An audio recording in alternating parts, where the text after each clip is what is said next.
Long dongs. Caramel. There we go. That's You me. hear him. That's what he said. Long dongs. That's long dong caramel. That's covered. what Bobby's good for, is long dongs Me. and caramel. There's caramel donuts, really? Caramel, yes. Caramel or maple? Lindsay's? Maple. Maple. Okay. Maple, okay. Maple. Okay. All right, guys. Hey, how are you doing today? We are back again live. Yep. Just to keep you updated. We were just discussing some donuts because it's the holidays and evidently desserts do not have calories. So we're going to shoot for some donuts maybe in the near future. Yeah, there's like a 10-day window where calories don't matter. Yep. No calories. No weight gain, no nothing. Hey, this week's thing is sponsored by Panini. Good cup from my storage. So this was found just the other day. So I'm using it and drinking some lemonade. So first we'll just jump into some news about my show. So this There's Saturday. news? Yeah, there's news, there's a show, so Oh, cool. that's news, I guess. All right. So the show this Saturday at Southway American Legion. Where's that at? So it's really close to the drive-in movie theater on the south end of Columbus. So it's on South High Street. I believe it is, I think it's 3126. Okay. But I'm not positive, South High Street. But it's really close to the drive-in movie theater. Several auto parts stores are around there. And if there's construction, it's off the road. So literally all the other businesses are on the road, but his thing is off the road. So he will have signs out front that says sports card show and stuff. So yeah, it is kind of back off the road, maybe 300 yards or so. But this week, honestly, some guys have parties, some guys are recovering from minor surgeries and that sort of thing. Or hungover. Yeah, no, I don't think that. But there'll be a few guys not there, a few of the regulars, so that's going to allow me to let a few more people in. I currently am maybe down 3 tables, but I'm still working on that. Yep. We've got pretty far on the waiting list. So, that's this Saturday, December 18th, and it'll be the last one for the year, obviously.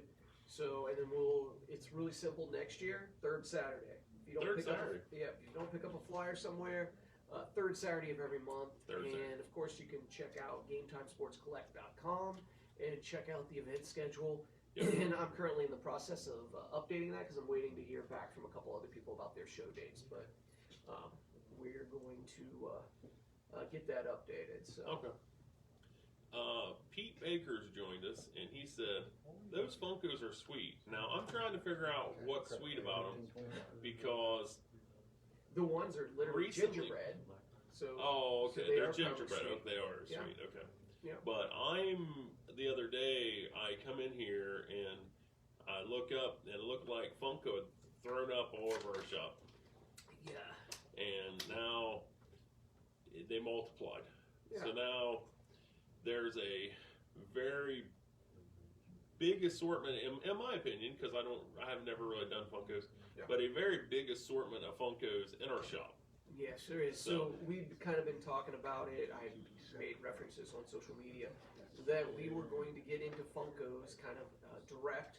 And, part of the plan, we're going to talk about Fanatics and that takeover, but part of the plan for me to diversify myself a little bit, and also with the fluctuating card market and with the hobby boxes specifically being a little volatile right now, where I'm buying something and I'm watching it decrease. I wanted something that was a little bit more shelf stable and something I could get in here. Of course, we went heavy on sports related things because we are primarily a sports collectible store, and still plenty of boxes over there. Don't let this fool you that we have these Funkos now, but still plenty of boxes, tons of stuff coming in. More ordered that are not in yet. So we have. Oh yeah, we got a ton. So you can just see there's Funko Gold, and that's a sports line right there. And there's The Office, Michael Scott. That little thing is relatively affordable. I was surprised actually at how much that is. That's basically a $14 item. And then we got these holiday specific ones of Captain America, Iron Man, which make a great gift, stocking stuffer. Then we even have some, like, I guess, premium ones. The art series of the Avengers Infinity art series is there. Then we've got another one, DJ Khaled. Yeah, another one. Yeah. So there's kids in here. They got my joke. They think I'm lame, but they still got it. So there we go. We got another one. So they're not kids, but to us, 40-something-year-olds. Almost 50s. Yeah. So. But so anyway, we got Funko Pops. That's why they're sitting out here. So we have seen an interview. Yes. By the guy slated to take over the Fanatics. Yes. Josh Luber? Sure. I think it's Josh Luber. Yeah. He is the guy that is going to run Fanatics card division, and they're actually, it's weird how he stated it in the interview we watched with Jeff Wilson from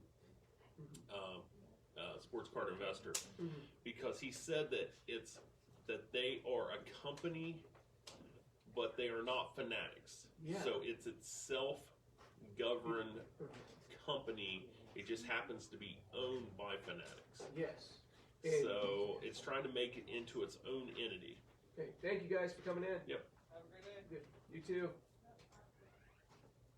So that I thought was weird but Fanatics is a big brand, and they're into all kinds of different things, and they're just trying to make that into a division of them. I'm recently, along that lines, I am in with Fanatics, and one of the things that I'm in was like Fanatics, and it's called like, I don't even know what they call it. I think it's framing. It's Fanatics framing. So what it is it's all these autographed baseballs and footballs. So it's just a division of Fanatics. Then I went direct with Windcraft. Oh, okay. For like signs and stuff like that. We've been advertising our fan zone section. Again, now owned by Fanatics. Yeah. So Fanatics owns these other things. So that was one of the first things that was interesting and kind of encouraging.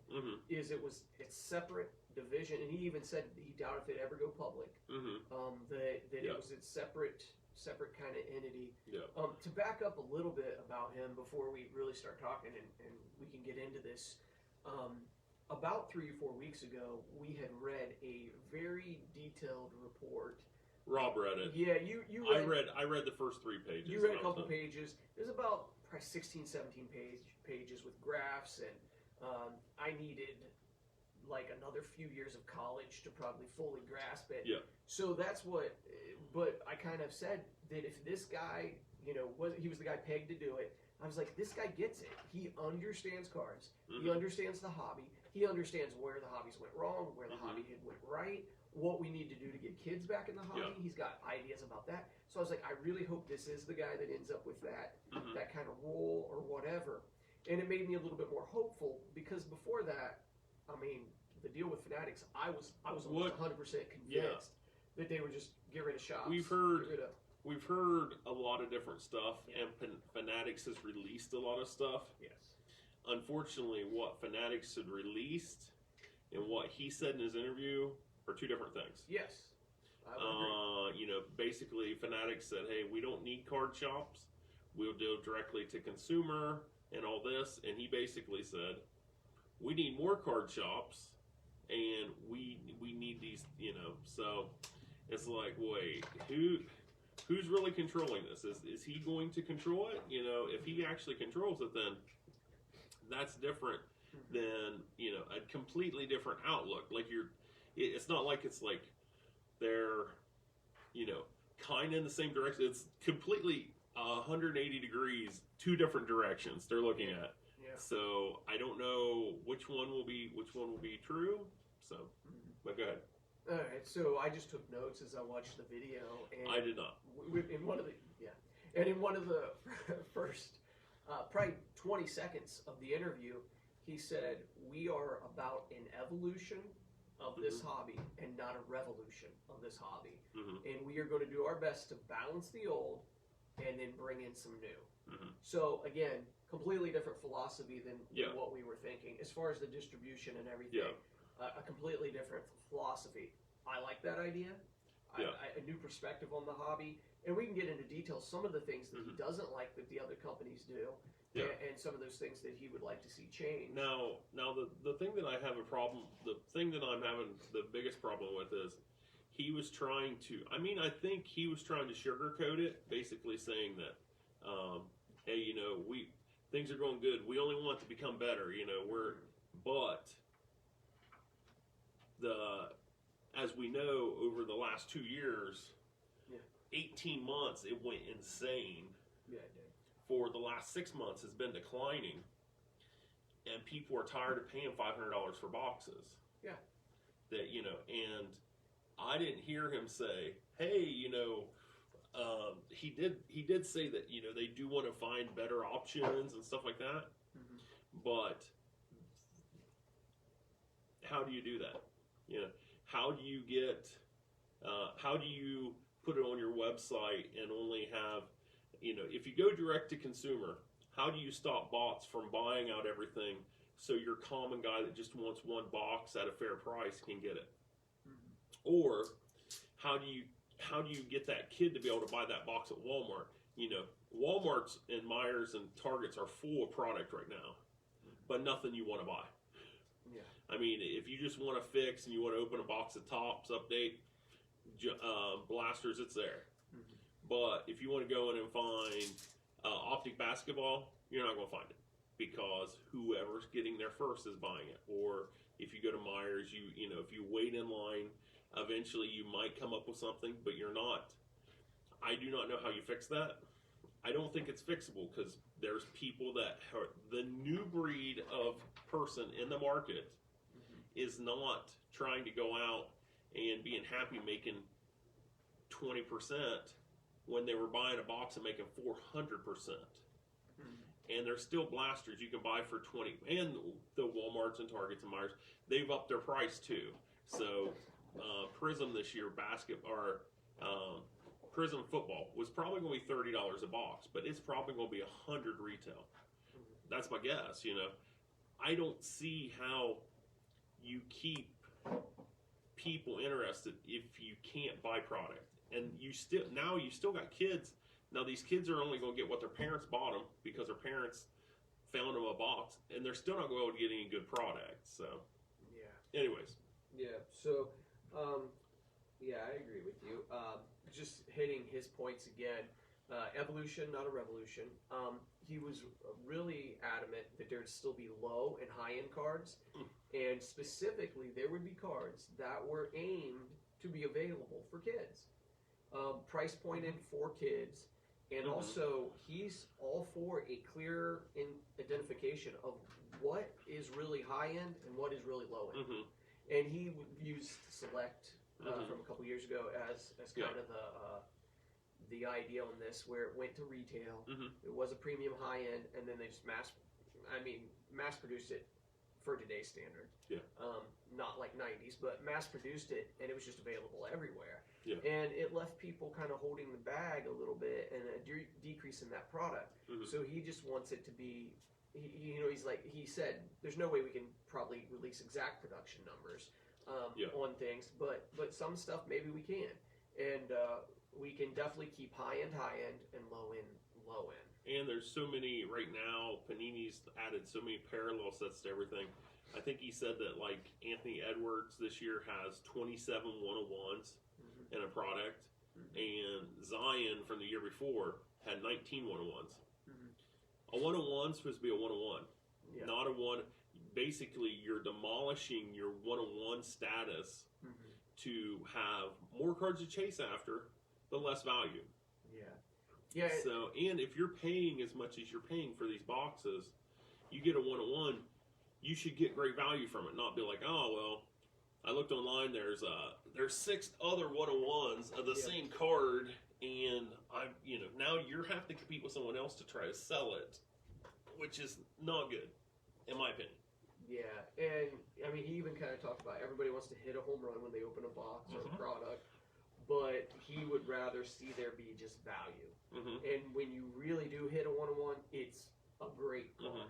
But he'd rather Yeah. see like consistent value in the boxes instead of everybody thinking they should get a 1-1 or every pack have an auto. How does he think that he's going to put value into the cards when we all know that base cards are nothing? They're throwaways, basically.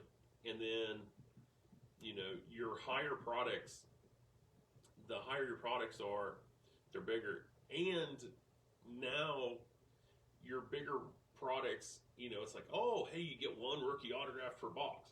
But then you have 50 rookies and like a football this year. If you don't get one of, I'm going to expand it out to say 7 guys, but it's more like 4. If you didn't get 4 guys, you're losing money on that box. Doesn't matter how much you paid for it. And basketball the same, it used to be you bought the stuff, and what I'd always done is put the rookies back because hopefully someday I'll be able to sell them or they become somebody. Yeah. Now you have to sell those rookies to try to get some of your money back because you're paying so much for the box in the first place. So there's a trade-off there, and I don't think, he seemed like a really intelligent guy. I have no doubt on that, but I do not know how you fix what he's saying that he wants to fix. Yeah. Well, no, I get that. There's definitely still some unknowns. One of the things, the third thing, so we're talking about the guy that's taken over Fanatics cards. It's an evolution, not a revolution. He still wants high and low end. He wants it clearly separated. And the third thing that really stuck out to me is he was point blank asked, what about card shops? What about card shops? And he said, I would love to see 10 times as many card shops as there are now in 5 years. And he even went into singles a little bit, saying that he wishes there was a kind of a more official way to distribute singles in partnering with these card shops. He does still believe, and he even quoted Rob from Burbank Cards, which Rob from Burbank Cards is the card father. I mean, he's kind of a legend in this, and he was a legend in this before it was YouTube and TikTok and all For that. sure. I mean, he doesn't have a huge YouTube following, but he just flip on his phone camera and talk to you, and makes a lot of sense. But it was interesting that he had actually watched some of, Rob from Burbank Cards' posts, and he's like, the local card shop is the educational tool to get people in the hobby. It's part of the way that we would do so. And he not only said, did he want to see card shops, he still was talking like, hey, kids can go to Walmart and get a box of cards for $25 or whatever. So he's saying that he wants that to happen, and that's the thing we really question with this Fanatics takeover. Yeah, the bad thing about that, I hate to be the Debbie Downer about everything, because I am, I guess, kind of not happy with the market as much as everything is. It just costs too much to buy stuff. That's why I can't open product. That's why the normal person cannot open a box a month, because they can't afford it. Yeah. I understand that they want to do that, but we are friends with 4 other card shops in this area. Close friends. Their numbers are on my phone dial. I could call them if I need to. Okay.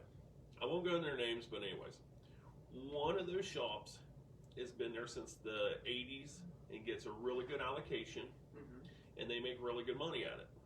Okay. The other 3 shops are, one is a really good shop and does a lot of breaks too to move the wax. The other 2 shops basically have to sell their wax at, they get an allocation, but not a bunch. So they're having to rebuy, and they cannot make a living just off wax. They're having to buy collections off people to pay their rent. And kind of like us, our allocations are horrible. So Rob's having to go around and buy on the second round and only make 10 to 15%, 20% on a product. That's not enough to keep a shop open. So how he thinks that you're going to get 10 times as many shops, especially with the money of stuff, what do you have choices? Does Rob have an $800 box on his shop, or does he have $550 boxes on the shelf.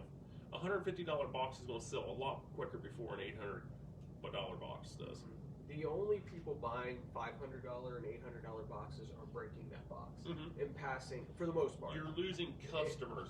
Yeah. You're losing the individual customers that want to go home and bust it with their son and just have fun. Yeah, You're basically alienating them out of that any decent product. Yeah, as hobby boxes got more expensive, this is the simplest way to look at it as I see it.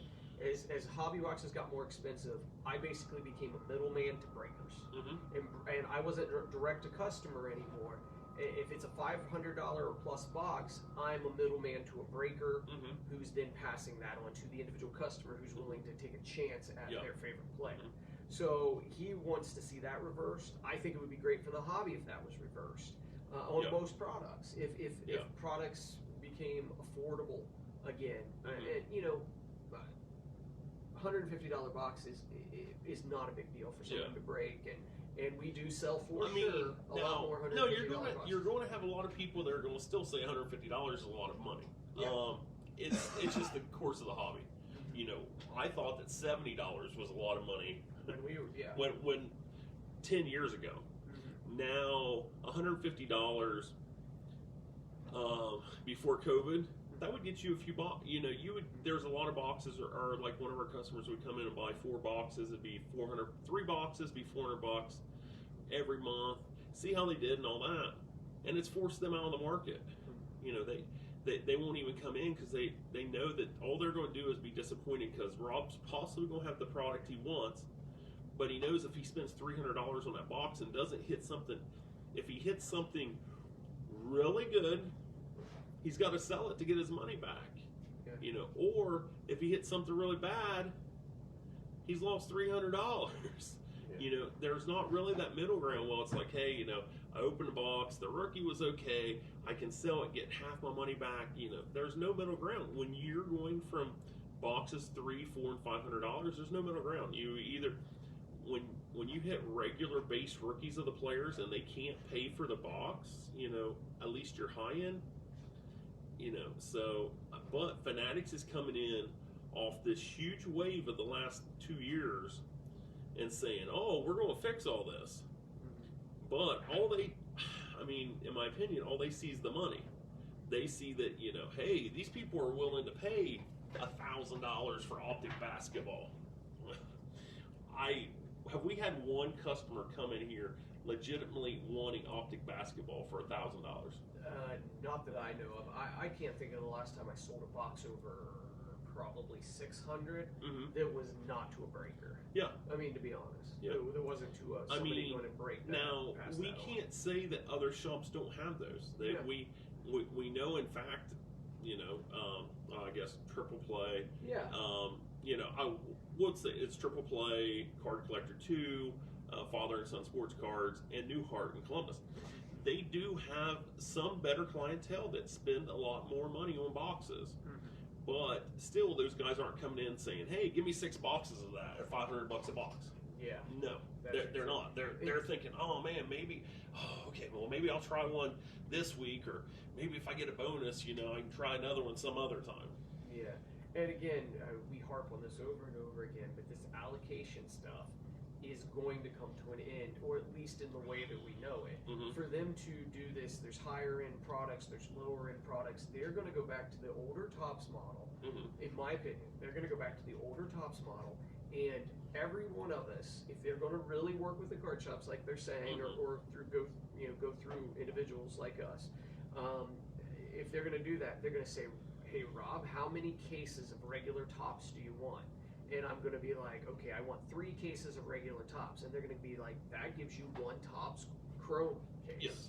And that's how they're going to do it. They're not going to be like, "What'd you spend last year on whatever?" And certain products, they are going to almost make to order. And they are the company. Yeah. Hopefully, it's going to, there we go. I don't know how they can do it, but they need to deal with card shops and almost have a distribution through themselves. Yeah. Not go to a third party that's doing distributions, like, or selling to only GTS. You know, you have to go through GTS, or you have to go to Southern Hobby, or Steel City, or not Steel City. You know, the Peach Trees, Peach State. Yeah. You know, you had to go through all those to get any product. You know, like Tops used to Tops would, you contacted Tops, you got on their thing, you bought so much product up front, and then they offered you what you wanted to do. If Rob had access to 3 cases of Tops baseball this year, he would have bought it. But GTS says, hey, we'll give you 4. 4. We had customers for all those before it even came in. Plus, we had to go and rebuy at a higher price to take care of the rest of the customers who already had pre-orders on. So it's one of those things. It's like, we hope that Fanatics, if they really and stuff, like some do, some don't, but you have to give me enough product to be able to, and me not have to have $100,000 to do a purchase from you to get the product in my shop. You know, so $20,000. You know, everybody thinks that they can open a shop because they got 2 million cards. It's like, unless you got another $100,000 setting aside to buy product with, you're not opening a shop unless you're in a flea market. So the only other thing, again, he did come back around and say card shops were an important part of this. Again, like to confirm that for everybody. But he did say he didn't like how Panini did their Dutch auctions. Can you briefly explain how Panini does it, or Panini does a Dutch auction. It's a site. They basically started out at a high price.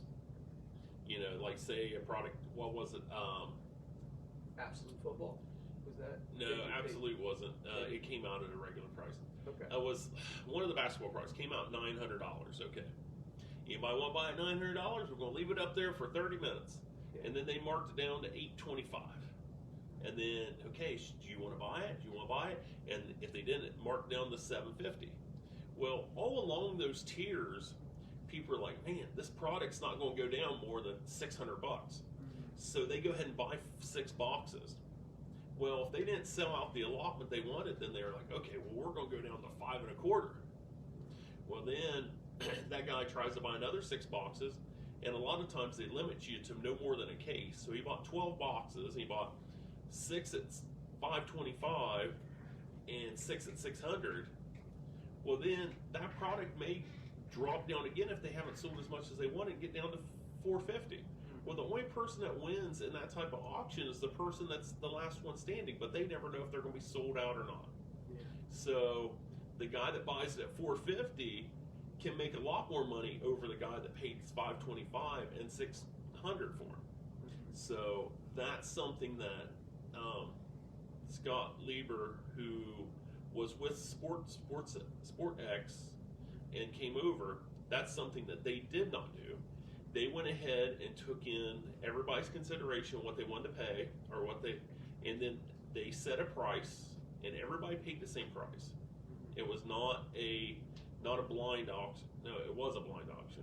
They basically took what you're willing to pay and said, okay, we're going to figure out the price. This is going to be the price we're offering to everybody across the board, not trigger it down to make some people lose because they don't want to lose the product, but they also don't want you to sell out. So, well, we'll go ahead and wrap up. Oh, okay. By the way, we had Allie Dolby. Greetings from Montana. Something about someone sucks. I'm not sure. Keep carrying the show, Wayne Francis. Okay. Heather Burke, thanks for joining us. Mary Daniels, thanks for joining us. Glad to see you. Hey, there's going to be a lot there this Sunday at our craft mall, the former location of the card shop. There will be a auction, and there will be some stuff that we've left behind. Probably tens of thousands of cards over there still that we're not bringing to the new shop.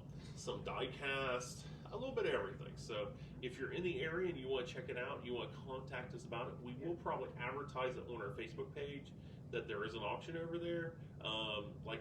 It's basically what we're not going to continue to carry and stuff like that. So if you want to check that out, John Atkins joined in, Corey Hall, Jason Osborne. One last thing. Yeah. Our hours. Sure. This Sunday we have holiday parties to attend. There's Yep. an auction going over here. So we were going to be open this Sunday for our last Sunday, but we're just going to go ahead and not be open. So I will give you guys this. We'll put it. We'll put it on our Facebook page. But if you want to come in on this Sunday, it's going to be by appointment only. You're going to have to let us know you're coming in, because 2 Christmas parties, and I will be at that auction helping out, stuff like that. So there will be nobody in the shop physically unless you contact us in advance and say that you want to come in. If you let us know, I can make it over here to help you out and check you out. Also, we are going through all next week. We will, Christmas Eve, we will be closed at 4 o'clock. We will be advertising that too on our Facebook page. Just let everybody know. We have, and then we'll be closed Christmas. And then after that, we'll go back to our regular schedule, Tuesday through Saturday, 12 to 6, right after Christmas. And then Sundays and Mondays by appointment. Sundays and Mondays. We by will work appointment out only. something if we can. New Year's Eve, New Year's Eve and New Year's Day, we'll talk about next week. And then next Wednesday, we'll be here and we'll talk about, we may do a year in review. We may talk about the year's ups and downs and, just see. And if anybody has any questions or anything you want us to answer, please let us know. We definitely are, we definitely like to look into this stuff because this is what we do. So, all right, guys. Hey, thanks for joining us. Check out Rob's show Saturday morning up in Columbus at on South High Street at the American Legion. The time is from 10 to 3. 10 to 3. 10 to 3. Let's go 10 to 3 then. Yeah. I don't know. I don't even know what day it is. So, and check out his website, GameTimeSportsCollect.com. I believe he is going to put some of the Funkos on his website. And if you find one that you're interested in and you want to have a delivery, we do ship for anything for $5. So if you happen to see something you want, just let us know, and we will. And then of course I'm selling stuff on eBay under Yahoo 23. So hey, would you?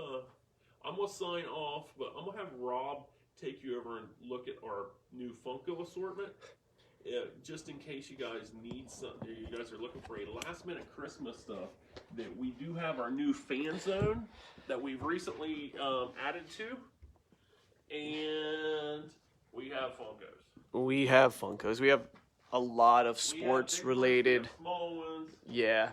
We have a little bit of everything. Yep. We have some down there. And that was just our first order that came in. Got more coming in. So thank you guys for All right, guys. watching. Hey, thanks for joining us this week. And Yep. I guess we will see you next week. For me, for Rob, for Bobby.